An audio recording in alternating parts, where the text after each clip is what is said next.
Well,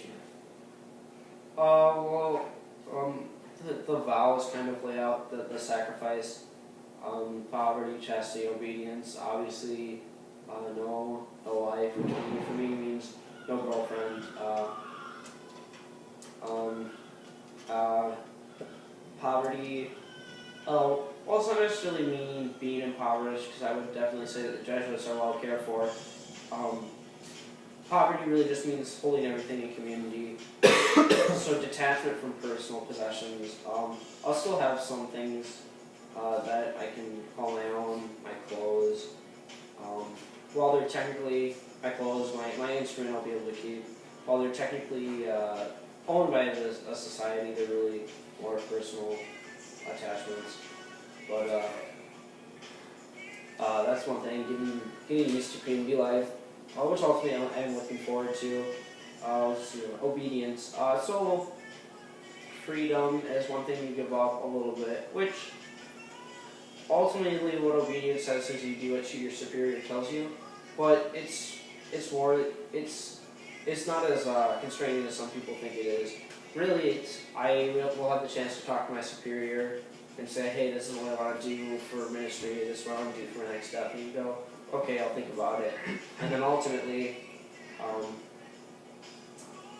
he decides what happens, but it's more of a conversation. But I think all these vows really in the end are more liberating, which is what Ignatius was after. Being detached from one's possessions makes you more generous, and it allows for this intentional community life, which just brings so many blessings. Obedience. Ultimately, we want to make sure that the Jesuits are all seeking to do one thing, so it takes coordination and leadership to make sure everybody's doing what they need to. And chastity, well, it's hard to be attached to both the church and the family. So at night when the Jesuit comes home from work, he goes home to his community, and that is his family. And the husband goes home to his wife and his children, who are his family. And you can't really do both. It's just too much. As humans, we're limited, so there's only so much we can do.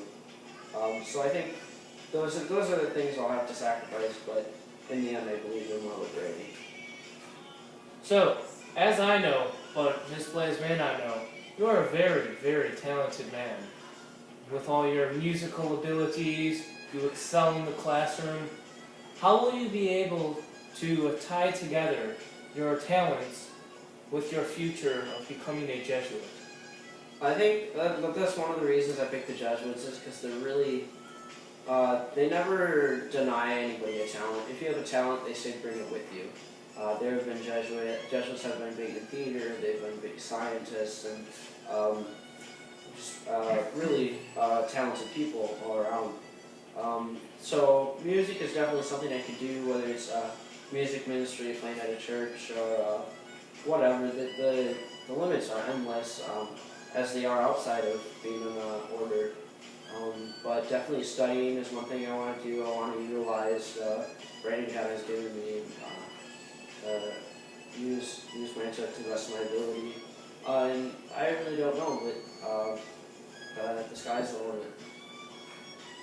So, Mr. Brown, last question I have for you today.